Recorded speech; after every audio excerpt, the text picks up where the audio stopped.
these things very clearly. And let's start off talking about the first one.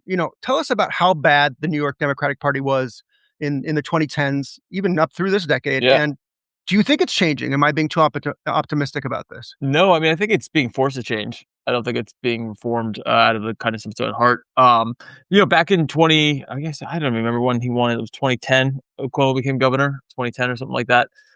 He became governor, and he really didn't like things going faster than him. He wanted to have control. And so he empowered a group of breakaway Democrats who called themselves the Independent Democratic Caucus or Conference, one of them, known as the IDC, and they caucused with the Republicans and the state Senate.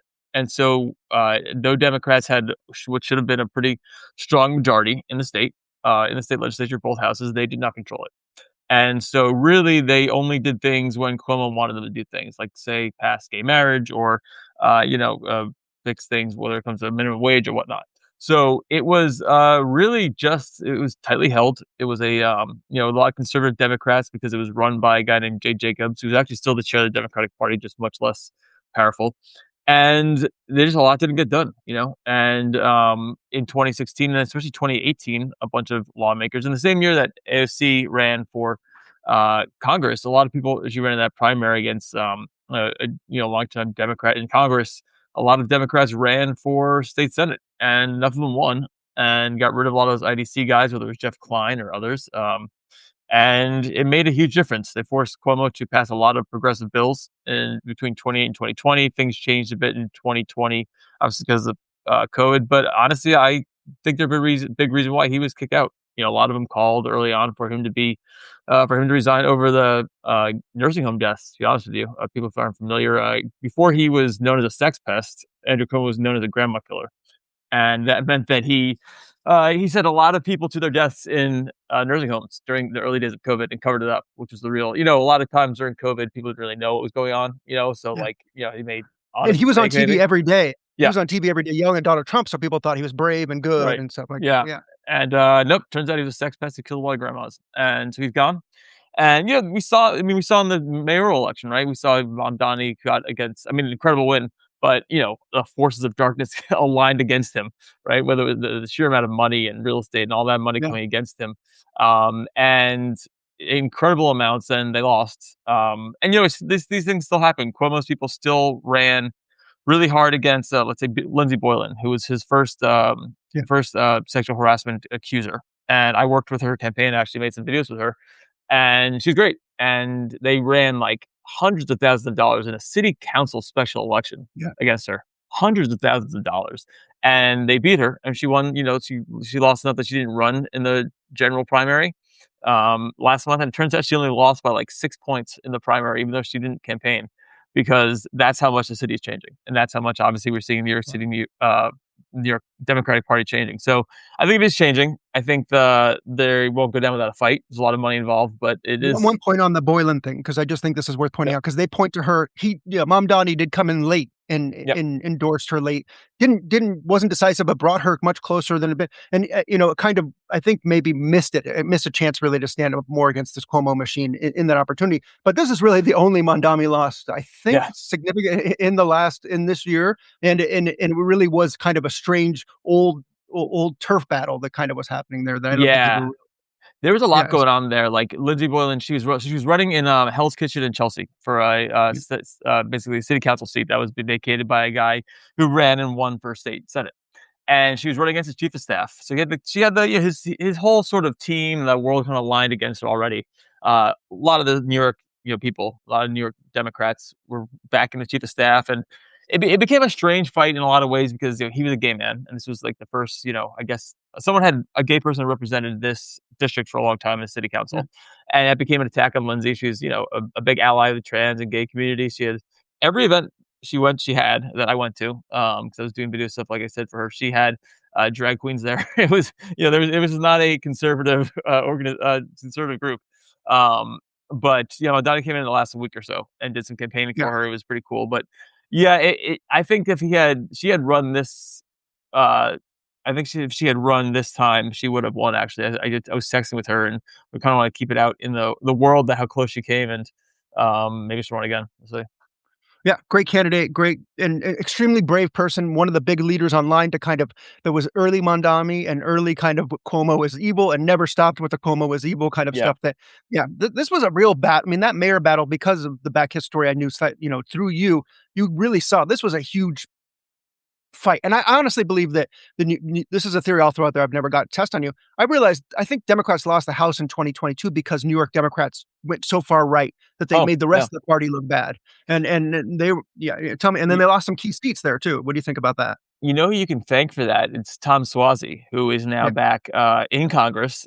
He ran a primary against Kathy Hochul, who again, I tweet all the time that she was the worst governor, right? Like, I'm not a huge Kathy Hochul fan, but she was, she's a centrist governor. But in comparison, she's not, it's like you She's compare against her, she's not as bad as some of them, but yeah. Yeah, no, but I thought she was the worst Democratic governor, Yeah. and, I mean, Jared Polis lapped her, let's say that, in Colorado. Yeah.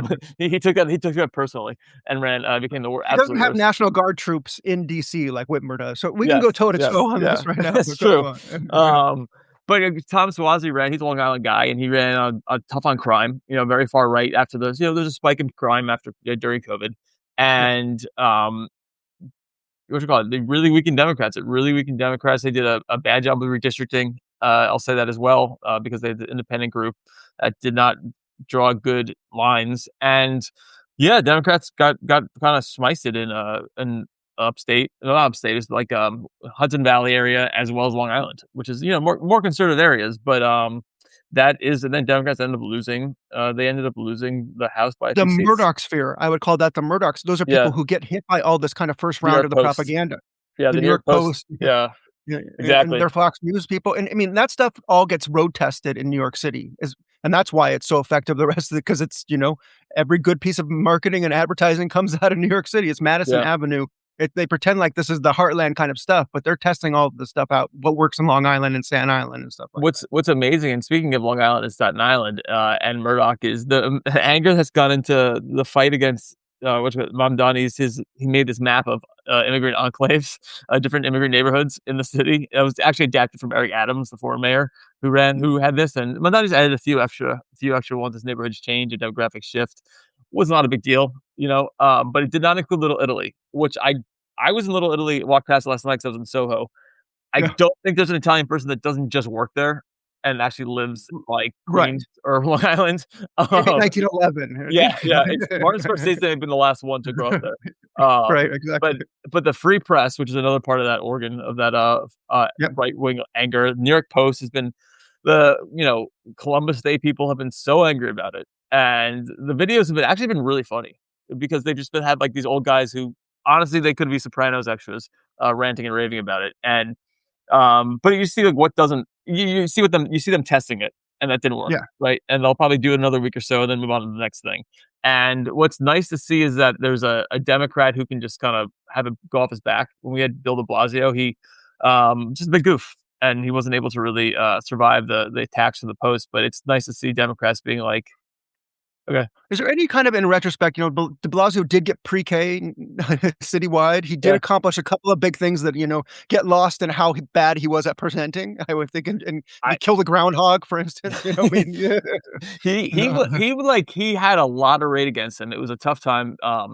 He came in 2011, so Obama was going for a second term, and I think he got a lot of the flack that Obama got. He just was not good at stopping it. He was, like you said, kill the groundhog, Kill one groundhog.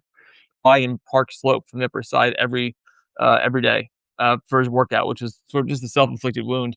But I don't think he's a terrible mayor. I think he just the New York City police just turned their backs on him and really went hard after him. The New York Post was brutal to him, and he just did not have the swag or the riz that Mamdani does. But I got to tell you, my son was in 3K, Universal 3K this year, and Yeah, it's, I mean, not that we'd go anywhere else or could go anywhere else, but like the it made its life so much more affordable to be able to send him to this program that's not like $4,000 a month because it's just a regular daycare. It's unbelievable, and he's going to go into pre-K next year, and it makes a gigantic difference. And I think that's the sort of thing that, like, if we saw nationwide, right? If we saw nationwide that sort of thing, and it's a thing that can be done. We've seen it. There's a lot of these programs that are like unproven. I believe very much in Medicare for all, for example, but it's a thing that well, we've seen Medicare work, but this is the thing that can scale easily.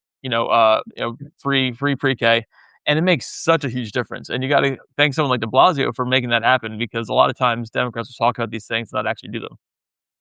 Yeah, and if you remember, I mean, Clinton did have that in her platform, but because things got so goofed and she was, she has the Biden and the Clinton disease of the not being able to tout, which are actually about and it's admittedly it's tough. If she holds an event that says, I'm going to give every kid in America pre-K, you're not gonna give them the coverage because Trump just slaughtered an Eskimo on Right. Fox or something. Like, it's hard to get it in there, but that proof of concept, I think that's a hugely important in New Yeah. York City is a place, and that's the kind of thing. Is a Democrats should be testing what works in New York City and in LA and in San Francisco and stuff like that. That's what And should I be the proving ground. Yeah, and I think that's a big thing when they talk about, oh, look, these progressives, these lefties, these democratic socialists are only going to win in cities.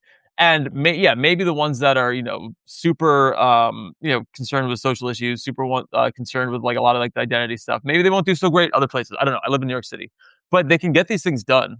They can actually accomplish these things and show that they're workable, right? Whether it's pre-K, whether it's public transportation. I know San Francisco is looking at a lot of ballot initiatives. Their BART system has been in a lot of trouble since the pandemic, and now they're trying to do region-wide taxes, like a sales tax at half a cent, but an extra 1 cent in San Francisco to try and keep the BART system going. And that's the sort of thing where it's like, well, look, if we can, not that we love sales taxes, they're pretty regressive, but if we can do a thing where like the region works together, right, and they're able to get some parts of the region spend more, some spend less, but they're able to get the transportation back funded. It makes a huge difference. And so I think that the value of having progressives in office and leftists in office in cities is not just, oh, look, we won. It's not just, oh, look, we can, virtue signal when people think it is. It's being able to show proof of concept that these things do work and you can make them work.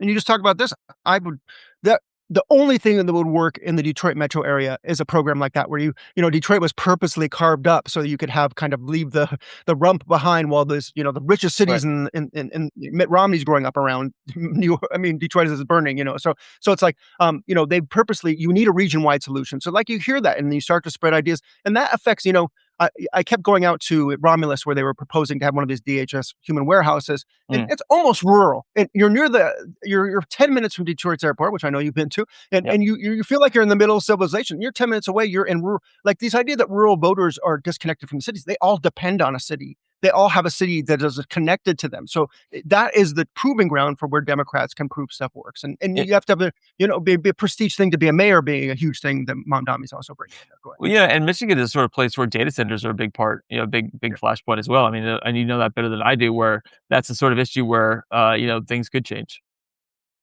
Yeah, I wonder.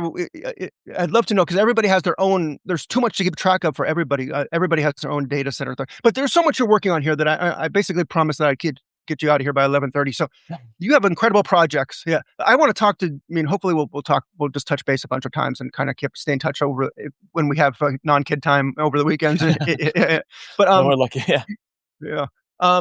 You're working on some great projects, and the stuff that you do. I set this up to say that Jordan's ahead of the game. He sees what's coming. What he's talking about is what everybody's going to be doing. Did I lose you? What Jordan's talking about is what everybody's going to be doing in 10 years if we're survive. So these projects now actually are the kind of things, because the technology and the connection is so good, they can make a huge difference in just a short amount of time. So talk about these projects you're putting together. No, I appreciate that. You've always been a big champion of the stuff I'm doing by the seat of my pants. So I appreciate that. One of the things that I've been working on a lot actually this last couple of weeks is ballot initiatives, and I just mentioned the one in San Francisco. I mean, there's a few things that really obviously matter a lot right now, and the state legislatures to me matter a lot, and ballot initiatives, and not just because I mean it's about power, but it's about maintaining democracy. There's a lot going on where the Supreme Court, as we know, just destroyed the Voting Rights Act. All these states are starting to redistrict. The big wave, and I was part of supporting this in 2018, 2020, 2022, the independent redistricting. That was a great idea because they, as you know, in Michigan, they were able to like redistrict. There in Wisconsin, they were able to like redistrict. It's like they were able to like have fair districts. They're no longer being gerrymandered. Made a huge difference, right? Now, obviously, that is a lot of that stuff is in danger. And so what we're doing now is like trying to win state legislatures so that like either you keep the independent redistricting because Republicans will change that, or maybe you can change it so the Democrats can get an advantage. Which I don't love as someone who likes fair play and democracy, but it's kind of one of those things where you got to like fight fire with fire. And so we're seeing like I'm looking at let's say in ballot initiatives and ballot initiatives, right?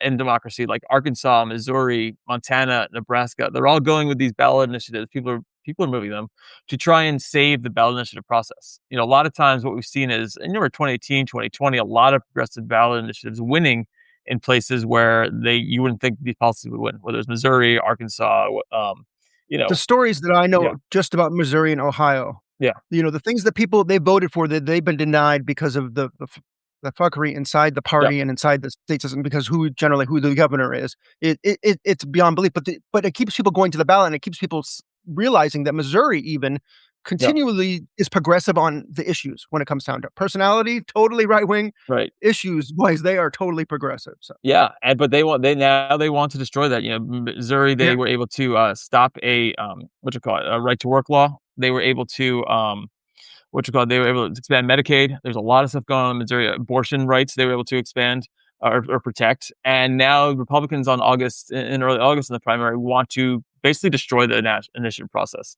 They're shooting for a constitutional amendment that would just make it, the specifics don't even matter. It would be impossible to pass a ballot initiative in yeah. Missouri, and so there's a big battle over that. This comes up in Yeah, Michigan all the time where they always try to do this, and the voters will never go for it, so they try yeah, to do it when they get the legislat but it's basically like you have to get this many from this district right. on this day and this what I mean, like You've got to bullshit that win. You've got to uh, win all these gerrymandered right wing districts, basically, exactly. Yeah, to get your ballot initiative passed. So they're fighting that Missouri, and if they're able to do that, then they have a ballot initiative that will protect the process going forward in November. right. Montana, in Nebraska, they rolled back a minimum wage increase last year, so now there's amendments to make it really really hard for them to roll back. Citizens initiated ballot initiatives. Wage theft. We Yes. have to start calling this wage theft Yeah. because that's what it is. Biggest crime in America Yep. is wage theft. Huge issue. Yeah, Nebraska, they voted to raise the minimum wage, and actually, it was a Democrat whose family owns a chain of grocery stores. It's like, you know what? What if we did it so? What if we changed the law so that like teenagers and people who work at grocery stores didn't get the minimum wage as much? And so obviously, Republicans in Nebraska said, "Yeah, why not? Let's do that." And the Democrats had what was just like a one seat filibuster proof majority, but when your Democrat decides to say, "Hey, I'm going to flip," so now that's been gutted, like it's wage theft, and so now people in Nebraska, it's called Respect Nebraska Voters, very very apt, are now trying to run a ballot initiative, and it's going to be on the ballot that says you need 4/5 of the legislature to unwind or undo a citizen passed initiative, which is really tough. Yeah, in Nebraska, they're doing that not out of strength, but out of weakness because there is something going on. Dan Osborne, is Yep. running in Nebraska and could potentially be competitive and actually cost Republicans a seat because Yep. there is an independent. I think that this is the kind of thing that you always um, were onto is that it's not people are as mad at Democrats as they are at Republicans, and Republicans have figured out how to use that to their advantage. That's what Donald Trump was all. And if you look about it, the last three presidents we've had have all been insurgent candidates. Yeah. Obama upended the Democratic Party completely. Biden only gets in he's connected to Obama. Never Yep. happens if he's not. We know that for there's I don't have to I proved it in a laboratory in 2008. And then you have Trump who is against the Republicans. That's why the Iran thing's such a fuck up for him because he was as much against W. Bush as he was against Right. Clinton. He was against Obama.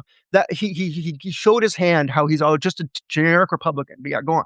Yeah, no, and so I mean, it is a sort of thing where they are able, like if you mention nonpartisan independent stuff. I mean, Montana, they are trying to change the judicial elections, and by they I mean Republicans in office. They want to make them partisan because you see in a lot of places where there's nonpartisan judicial elections, moderate, centrist, liberal uh, judges win a lot. That happens a lot Yeah. in Supreme Courts. It happens a lot in local courts, state courts.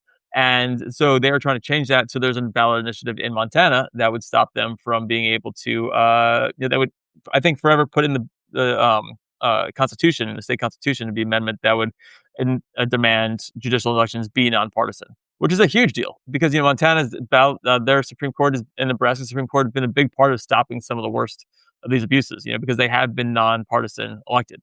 You see another one in Montana. There's a big effort to stop dark money in Montana.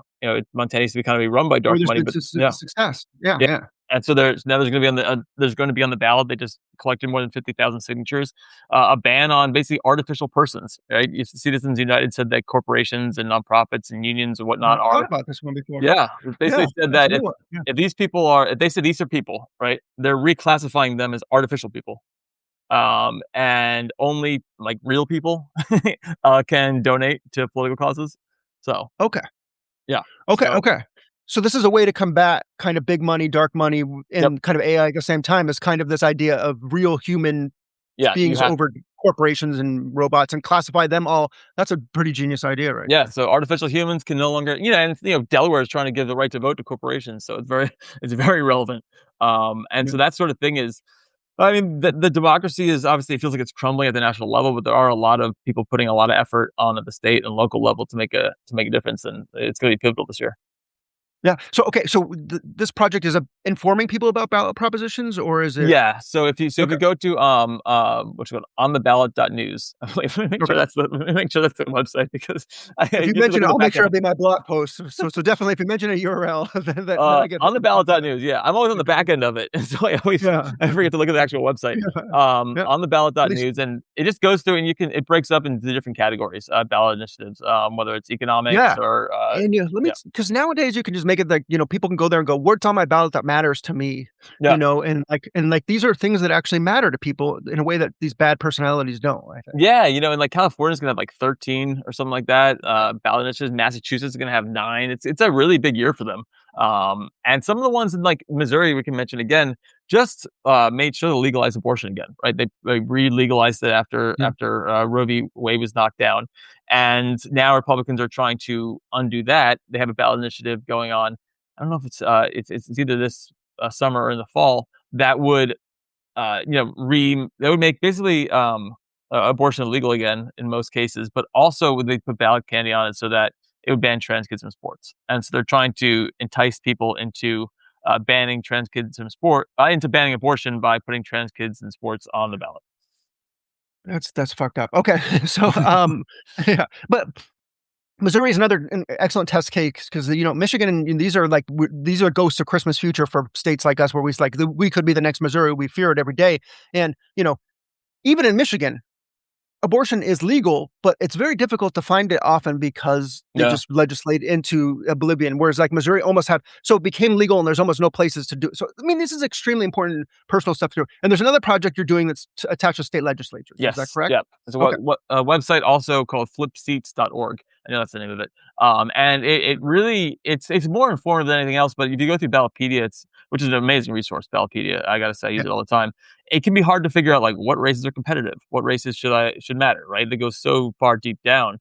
And so what I did was I took the information from that, from people I know, from all over newspapers and whatnot, and put together all the races that are within, like, depending on the state, within like 10 to 15 points from the 2024 results. So if you were looking at, say, let me pull up right now, if you were to say Michigan, right? You Yeah. care about Michigan. There's Good. one Good. seat, yeah, one seat majority in Michigan in the state Senate, right? Democrats need to flip 4 in the state House. This lists which races are most likely, who the candidates are, both the incumbent and who the Democrat is, or in the case of Democrats being the incumbent, who the Republican challenger is, what district they're in, what the margin was in most of the case in 2024. So you can kind of like go to the websites and see if you want to get involved. There's some really cool ones I really like Anna Aho Rink in District 109, who's like top of the uh, peninsula, I guess it is, up Yeah. there in Michigan. And then Katrina Mineta, who's running in, I think, Oakland County, who's really great. I've had her them on my live streams. And you can go to their websites, and if you want to get involved, get involved. But just these races that, like, we look at you're in the, I guess, the center of the Senate race, right? Just the middle of the biggest Senate race Yeah. primary left. But these races matter just as much, and not maybe not just as much, but they matter a lot.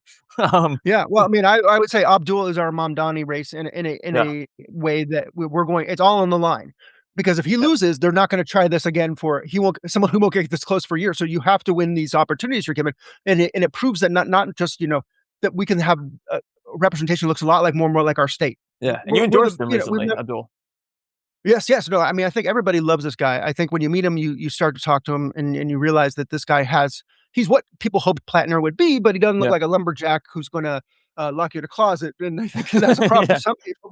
But he looks like he's going to, take your temperature, and, Right, and right. he's an Ann Arbor. We call him a Bluey dad. He's got two girls. I mean, he's the kind of guy that can win this state, and it's a big important race for people to stake out.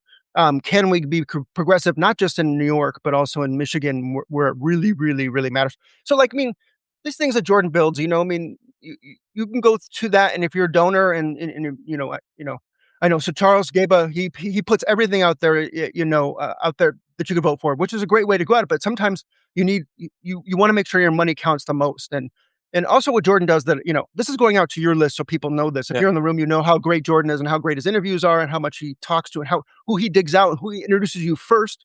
You know, I mean, you can call yourself, you were one of the first big, not, people to interview AOC. You were Yeah. so She clear was on that. early on, yeah. Yeah, yeah, yeah. I mean, it was such a good call early on that it seems like obvious in retrospect. But all of these battles that you pick are ones that when they lose, they the cost, progressive pay in those. Like, so you have to put it all on the line, every time, and you got to find the right candidate. I think that's why vetting. I think that's what AOC Yeah, figured yeah. out why she did it endorsed. But Yes. finding the She right looks people great and now. see, yeah, yeah, yeah. I mean, Jordan introduces people. He informs you about the issues.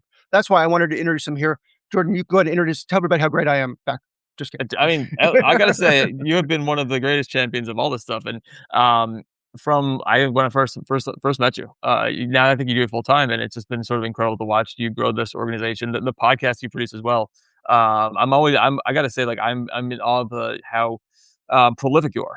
Like, you're producing podcasts for all these people and videos and whatnot, and so I'm just grateful for be able to hang on and still be talking.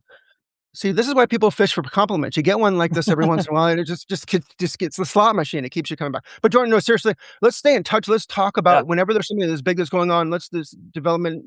Whenever a Republican senator dies, let's get on this thing and talk about what's going on in America. We certainly didn't plan it that What if they're way. brain dead? Can we talk about Uh, I mean, you're speaking to my good friend Mitch McConnell, who I was just, talking to on the about phone? Maine, Yeah. the unfolding situation in Ukraine. These guys are, yeah, it's a weird time. But when has it not been a weird time? When That's was the true. last time when it was not a weird time? I don't I think I think that's what got me involved in this. I was an entertainment reporter, and then I said, "You know what's even weirder and more narcissistic and, filled with freaks? Politics." So let me get involved in that about 2016. that's right. I mean, Jordan has an amazing background, and like he is like this is why I think he's in the right place at the right time, talking about the right things, and hopefully we'll keep doing this and keep talking, and Yes. seriously go name your two efforts again, or Yeah, if you it's, remember. I can now. It's, flipstates.org and, ontheballot.news. Yes, and now I'm going to tease it out and see what kind of reporting I can do out of like that's another thing. It's like these are resources where people can tell stories out of Yeah, yeah, please, I these hope, resources. yeah, they're just Yeah. sitting there hoping people can use them because they're, it is tough to find this information, especially when every other story is about, is the Strait of Hormuz open or not, which is important, obviously, but, And the answer today is I think they closed it last night. I'm not sure. I okay. have to go check it out. Okay. It's kind of cool, right? I was gonna. That changes my whole afternoon. But Yeah, Jordan, thank you so much for talking to everyone. That you're Jordan's people. You know how great Jordan is. And if you get to watch this you on got it. my newsletter and everywhere I share it, this is a guy that you're gonna love to follow if you haven't already. I mean, if you listen to my I wonder if there's anyone around who listened to those old podcasts. There, I think all those people have been sent to the farm up north. but Jordan, I I appreciate being really on that one. appreciate you. Yes, yes, and I mean, for years and years we're doing Yeah. this. So, okay, Alright. take care, man, and Talk thank soon, you man. so much. Alright, absolutely. Thank everyone. Bye.